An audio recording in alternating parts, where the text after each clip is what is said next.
Students, we started the first unit from the part first, that is a gravitation. In previous video, we learned about the circular motion and centripetal force, and we also studied about the Kepler's laws of planetary motion. So in that, Kepler's first law is the orbit of a planet is an ellipse with the sun at one of the foci. Kepler's second law is the line joining the planet and the sun that sweeps equal areas in equal intervals of the time. And Kepler's third law is the square of its period of revolution around the sun is directly proportional to the cube of mean distance of the planet from the sun. So we learned about these points in previous video. Now today we are going to study about the Newton's universal law of gravitation. So in that, see, all the above considerations included the Kepler's laws that leads to Newton's to formulate his theory of universal gravity. तर केपलरनं हे जे सगळे different केपलरनं जे काही lodge propose केलेले आहेत तर त्याच्यावरून न्यूटनने काय केले आहेत डिफरंट फॉर्म्युलेज काय केले आहेत प्रपोज केले आहेत in the two of the universal laws of gravitation. So according to this theory, every object in the universe that attracts every other object with the definite force. तर त्याच्या न्यूटनच्या या universal ही जी थेरी आहे about the gravitation, according to that theory, so there are different objects in the universe that attracts to each other in the with definite force. एका definite फोर्सने काय करतात ते एकमेकांना अट्रॅक्ट करतात युनिवर्समध्ये असणाऱ्या सगळे जे ऑब्जेक्ट आहेत तर ते. So this force is directly proportional to the product of masses of two object and it is inversely proportional to the square of distance between them.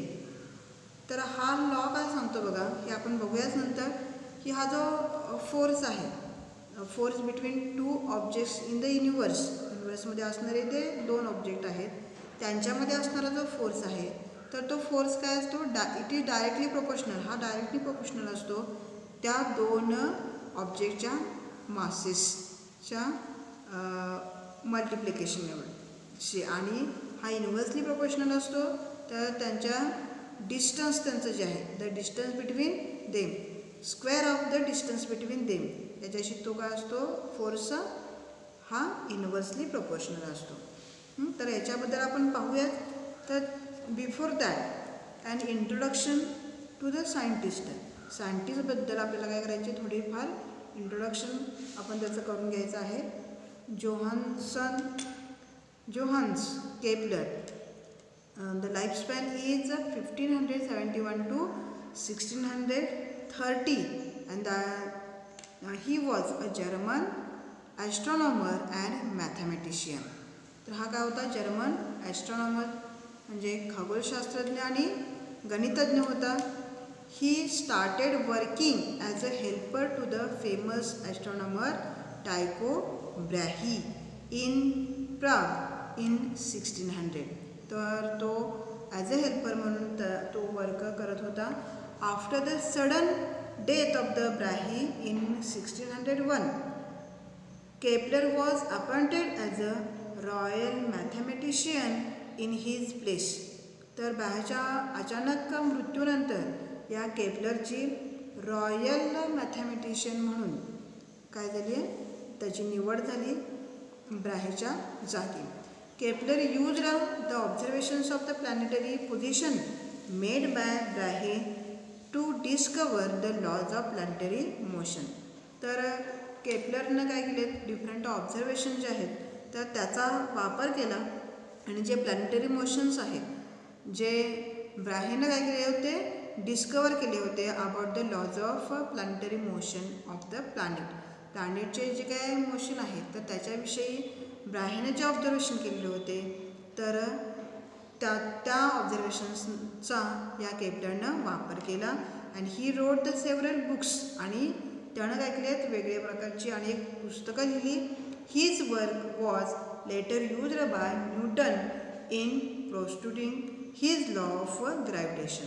आणि या बुक्सचाच किंवा हे जे ऑब्झर्वेशन्स जे केपलरने केले होते तर त्याचा न्यूटनने काय केलेला आहे, वापर केला. त्याचा स्वतःची जी लॉ आहे, जो लॉ ऑफ ग्रॅव्हिटेशन जो आहे तर तो प्रपोज करण्यासाठी. Okay, now see there are, आता याच्यापूर्वी आपण पाहतो, पहा, the force which is acting in between two objects in the universe, so that force is directly proportional to the products of the masses of two objects and it is inversely proportional to the square of distances between them. So here see, there are two objects. For example, this object is having mass m1 and this one is another object which have mass m2. So these are two objects. So these having masses m1 and m2. Now these are kept at the distance from each other. हे दोन्ही एकमेकांपासून काही अंतरावर काय केले, ठेवलेले आहेत. Mathematically आता हे जे डिस्टन्स आहे, हे सेंटरपासूनचं याचं जे डिस्टन्स आहे, so that distance is d. Now see, so this object acts the force on here second object and this second object act the force on first object. Okay, so two objects at the same time they act the force on each other.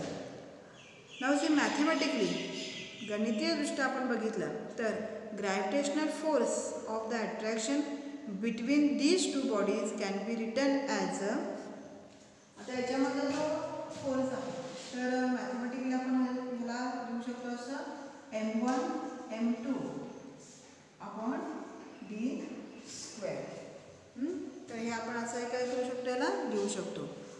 और it is also written as here this force is also written as F is equal to m1 m2 upon here g and d square. G is the constant of gravitation.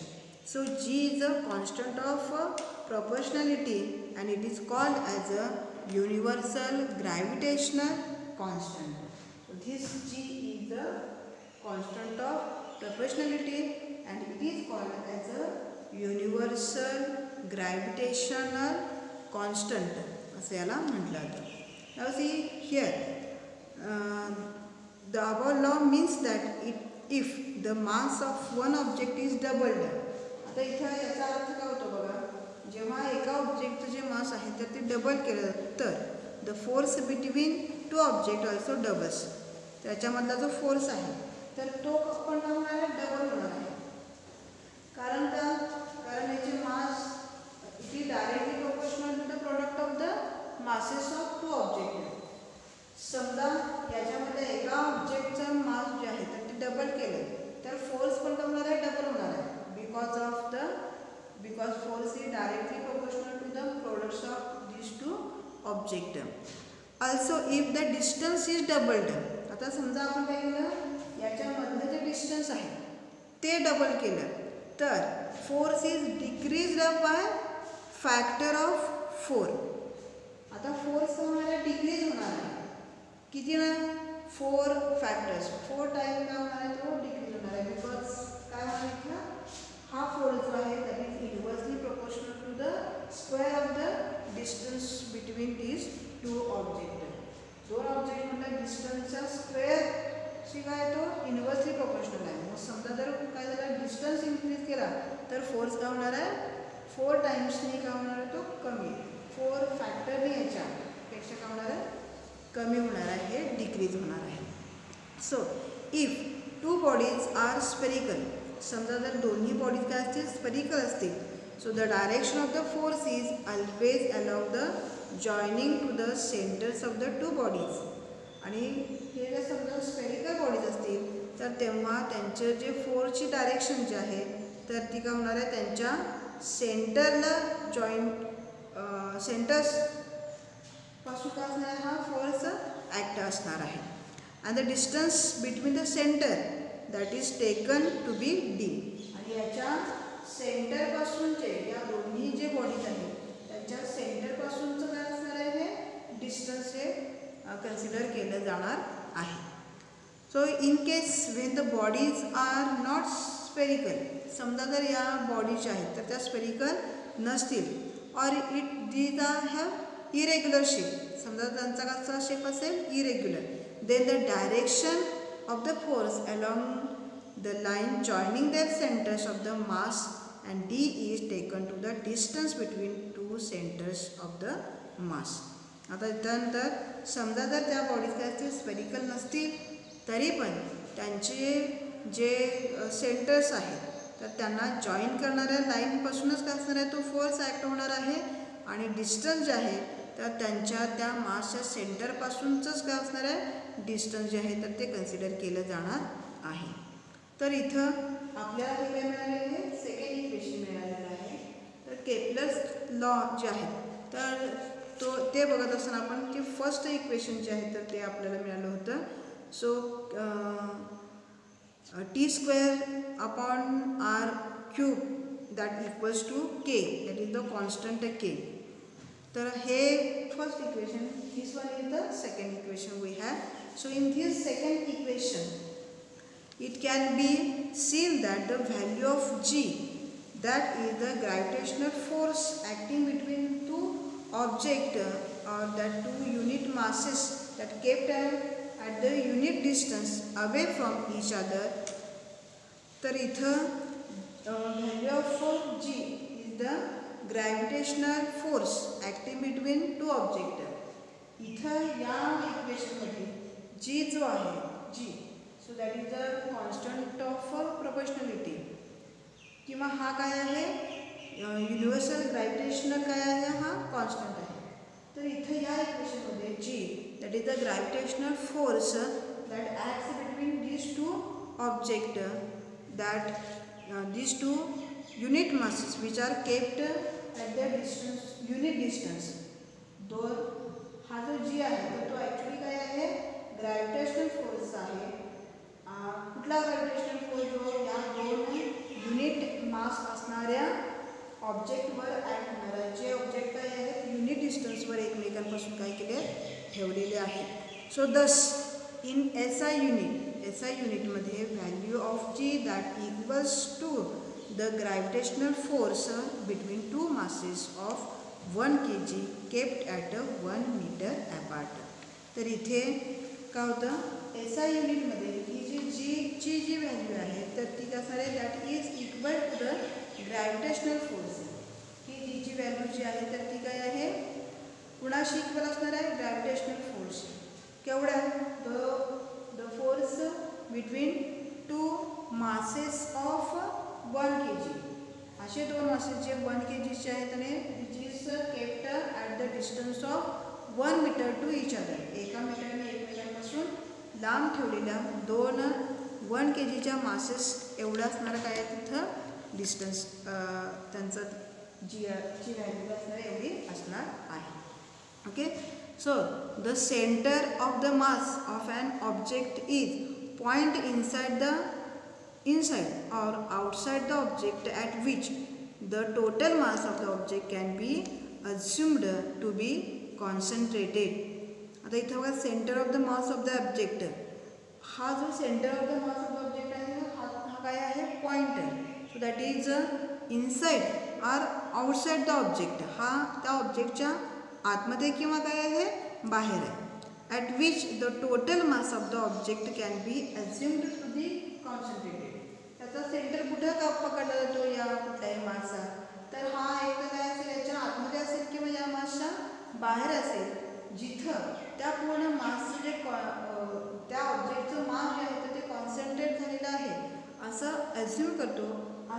Point म्हणजे काय असणार आहे, त्या ऑब्जेक्टचं centre असणार आहे.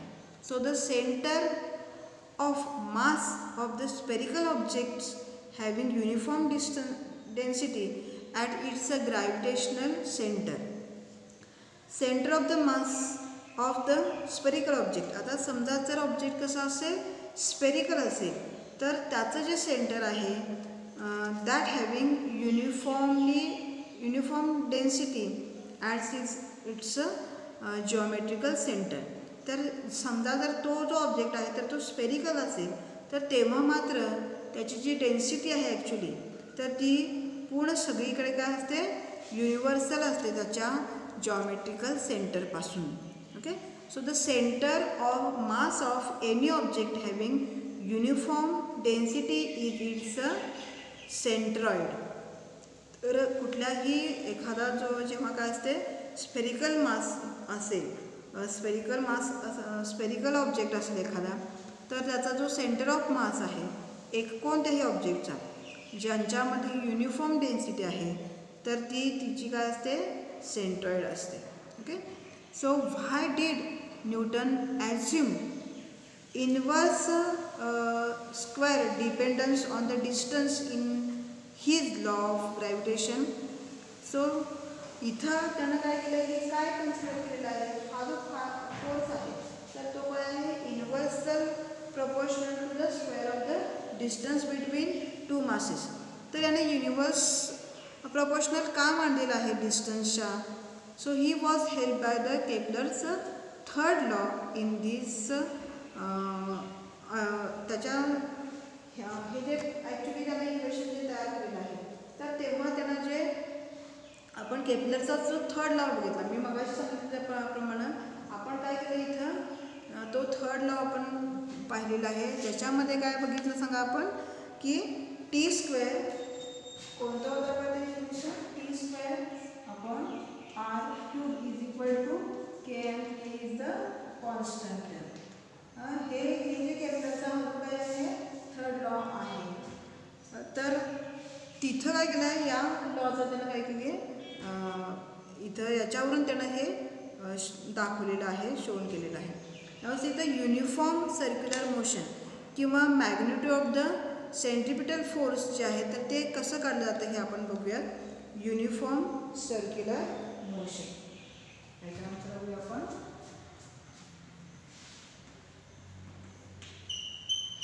Uniform circular motion किंवा याच्यामध्ये magnitude काढायचं आपल्याला सेंट्रिपिटल फोर्स किंवा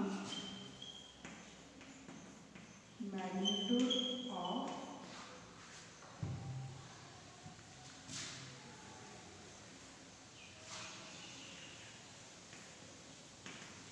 सेंट्रिपिटल फोर्स. ठीक आहे. मग आता इथं बघा, consider and object moving in a circle with the constant speed. आता असं आपण कन्सिडर करू शकतो की एखादा जो ऑब्जेक्ट आहे तर तो काय होतोय, एका कॉन्स्टंट स्पीडनी सर्कलमधून काय होतोय, तो मूव्ह व्हायला लागला असं आपण कन्सिडर करूया इथे. So we have seen earlier that such a motion is possible only when the object is constantly acted upon by the force directed toward the center of the circle. हे आपण centripetal force बघितला आहे. जेव्हा आपण काय करतो, स्ट्रिंगला एखादा stone tie करून आपण त्याला काय करतो, सर्क्युलर मॅनरने फिरवतो, तर तेव्हा त्याच्यावर हे केव्हा शक्य होतं का कॉन्स्टंट स्पीडने तो सर्क्युलेट होणं. तर जेव्हा एखादा फोर्स जो आहे तर तो काय असतो, त्याच्या सेंटरकडे ॲक्ट होत असतो, तेव्हाच ही जी मोशन आहे तर ती पॉसिबल होऊ शकते. Okay. So this force is called as a centripetal force. आणि त्या फोर्सला काय म्हटलं तर सेंट्रिपिटल फोर्स असं त्याला आपण म्हणू शकतो. If M is the mass of the object. आता समजा इथं आपण काय केलं आहे, वेगळ्या इथं काही लेटर्स कन्सिडर केले बघा. इथं समजा इथं एम काय आहे, mass of object, mass of object घेतला. त्याच्यानंतर V is a V is the speed and R is the radius of the circle. V काय घेतलं त्याचा speed and R काय घेतला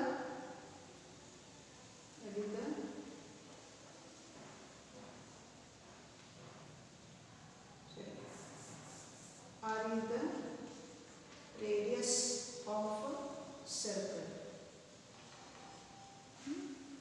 If we take the R is the radius of the circle, then it can be shown that this force is equal to the F is equal to mv square upon R. तर हा force कसा बनतो बघा. तर आपण काय घेतलं m हा मास घेतला ऑब्जेक्टचा, v स्पीड घेतला आणि r काय घेतला त्याचा रेडियस घेतला. तर हा जो फोर्स आहे तर तो काय होतो बघा F is equal to mv square, F is equal to mv square upon R. हा काय होतो फोर्स असा बनतो. That force that equals to the F is equal to mv square upon R. So if the planet is revolving, कारण speed बरोबर काय आहे, speed is equal to distance travel upon time taken. If planet is revolving around the sun in a circular orbit in a uniform circular motion, then the centripetal force acting on the planet towards the sun must be F is equal to mv square upon R.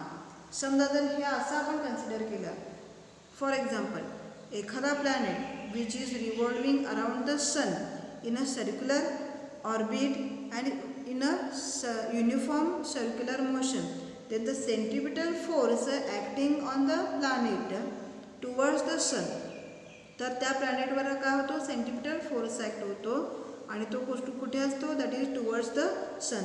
And that centripetal force that equals to the F is equal to mv square upon R. याच्याशी काय असणार आहे, तो equal असणार आहे. आणि इथे पण याच्यामध्ये पण m is the mass of the planet, v is the speed of the planet and R is its distance from the sun. इथं काय असणार आहे बघा. So this is the centripetal force acting on the planet towards the sun, which planet revolving around the sun in a circular orbit and with a uniform circular motion there.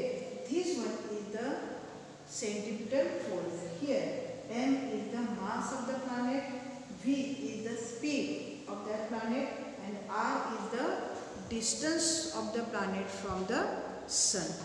The speed of the planet can be expressed in terms of the periods of revolution t as that follows as follows. The distance traveled by the planet in one revolution that equals to the perimeter of the orbit that is 2 pi r. आता बघा हा जो planet आहे तर तो काय होतो circular planet काय होता हा रिव्हॉल्व होतोय. हां तर इथं एक याची रिव्हॉल्युशन कंप्लीट झाली, एक रिव्हॉल्युशन कंप्लीट झाली. So that equals to the perimeter of that orbit. आता हे काय झालं, this is the circumference of the circle. So that equals to the pi 2 pi r अशी काय होणार आहे इक्वल होणार आहे. म्हणजे एक revolution that equals to 2 pi r. So here r is the distance of the planet from the सन.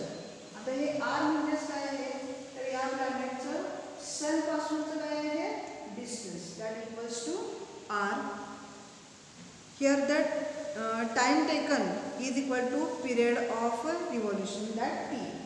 आणि इथं t जो आहे तर तो काय आहे time, that time taken for the revolution. जो रिव्होल्यूशन साठीचा जो टाइम आहे तर तो काय घेतला इथं कॅपिटल t घेतलेला आहे. नाव v इज इक्वल टू, आता याच्यावरून आपण काय करू शकतो v जे आहे v means what is v is the speed and speed is equal to distance traveled by time taken. Therefore it becomes, आता इथे काय बघितलं circumference जे आहे circumference. So that v is equal to काय होईल इथं v is equal to 2 pi r आपण काय होणार आहे टी होणार आहे. तर हे काय झालं वन रिव्होल्यूशन जे आहे कंप्लीट केलं आणि T that is the time for revolution. So that v is equal to distance traveled. It is the distance traveled upon time taken for that one revolution. So that equals to 2 pi r upon t. Now here see f is equal to what is that? F is equal to mv square upon r आहे. आता इथं next आपण काय बघूया f is equal to काय mv square upon काय आहे r आहे.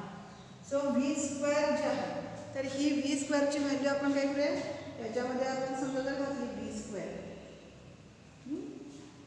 ची व्हॅल्यू तर काय होईल आहे m 2 पाय r स्क्वेअर कारण काय आहे स्क्वेअर आहे आपण काय होणार आहे t आणि त्याच्यानंतर आपण r.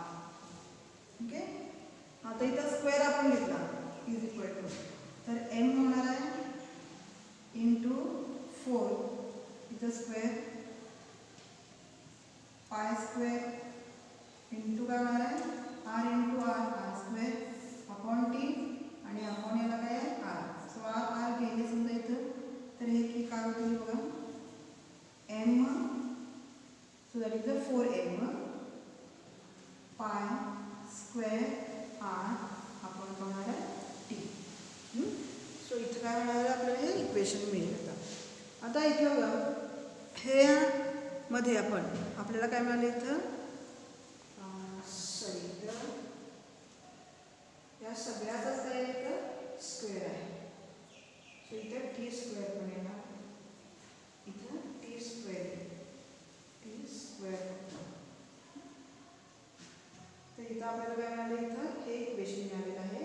So it is 4m upon pi square 1 वर r कॅन्सल आणि here 4m pi square upon T square हे इथं इक्वेशन आपल्याला मिळालेलं आहे. Now see multiplying and dividing by r square we get. आता याला समजा आपण काय केलं multiplying and dividing by r square. त्याला आपण काय केलं मल्टिप्लाय आणि डिवाइड केलं m pi square r into काय केलं r square upon 4m t into r square. हे मल्टिप्लाय आणि डिवाइड केला तर काय होणार इथं बघा काय होईल इथं तर हे 4m pi square r cube आणि इथं काय होणार आहे r स्क्वेअर t स्क्वेअर तयार होणार आहे. ओके इथं काय होईल बघा असं तयार होणार आहे. तर इथं हे r क्यूब जे आहे r cube upon T square जे आहे तर according to the Kepler third लॉनुसार काय व्हायचं according to Kepler third law T square upon r square that equals to k. तर इथं आपण याला फक्त एकला सेपरेट केला आपण तर इथं हे काय आहे त्याचा त्याला इन्व्हर्स केलेला आहे फक्त. सो इथं काय बनणार आहे इथं T square upon r cube equals to k r cube upon T square that equals to 1 upon k. Okay so इथं काय होणार आहे according to the Kepler third law हे कसं बनेल बघा 4m pi square upon r square into 1 upon k. तर इथं असं काय मिळालं आपल्याला इक्वेशन हे मिळालेलं आहे. So here see but 4m pi square upon k that equals to constant. आता इथं मात्र बघा 4m pi square आणि आपण k it is a constant आहे. कोणता कॉन्स्टंट आहे इथं आपण म्हणूया कॉन्स्टंट आहे याच्यामध्ये 4m pi square upon k that is first काय आहे हा कॉन्स्टंट आहे कॉन्स्टंट तर हा कॉन्स्टंट म्हणून आपण इथं लिहूया हे कसं बनवलं जातं इथं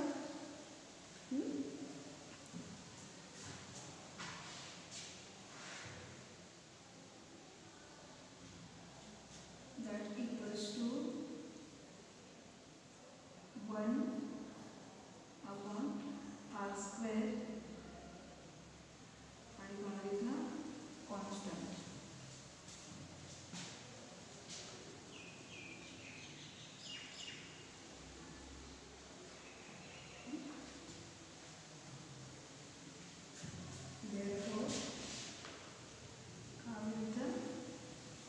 therefore force is equal to 1 upon r square into by constant आता काय मिळालं आपल्याला हे इक्वेशन मिळालेलं आहे so therefore f is directly proportional to so इथं आपण लिहू शकतो का f is directly proportional to 1 upon r square हा कॉन्स्टंट आहे म्हणजेच काय इथं फोर्स हा डायरेक्टली प्रोपोर्शनल आहे कशाशी 1 अपॉन r स्क्वेअरशी आता इथं r काय आहे r जे आहे तर ते distance of the planet from that is the distance of planet from sun so thus Newton concluded that the centripetal force which is the force acting on the planet it's responsible for its circular motion must be inversely proportional to the square of the distance of the between planet and the sun. आता इथं या सगळ्यावरून त्यांना एक confusion काढलं आहे हा काय आहे सेंट्रिपिटल फोर्स आहे आणि हा डायरेक्टली प्रोपोर्शनल आहे कशाशी तर आर स्क्वेअरशी सॉरी डायरेक्टली नाही इन्व्हर्सली प्रोपोर्शनल आहे कशाशी आर स्क्वेअरशी so R square that is R is the distance of हा काय आर म्हणजे काय आहे सन आणि प्लॅनेट याच्यामधलं जे डिस्टन्स आहे तो दॅट इज द आर तर हा डायरेक्टली प्रोपोर्शनल आहे 1 upon R square so that is the inversely proportional to the square of the distance between sun and the planet. Okay, so here Newton identified this force with the force of gravity and hence postulated the inverse square law of gravitation.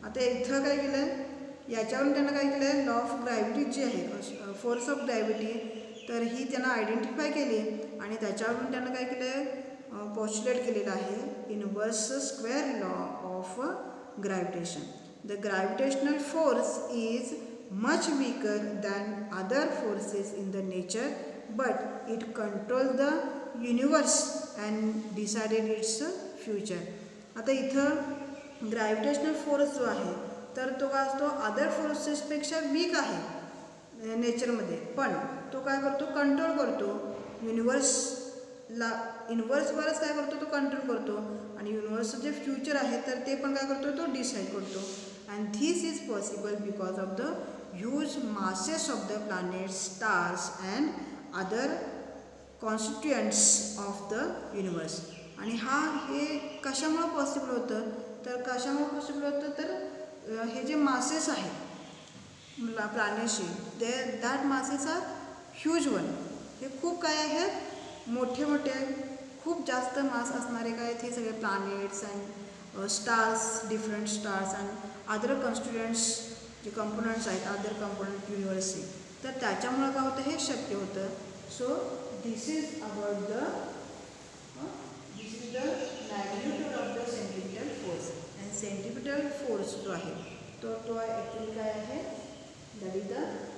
That हा काय असतो gravitational force हा other फोर्सेसच्या पेक्षा जरी weak असला तरी तो काय करतो युनिवर्सवर कंट्रोल करतो so this is about the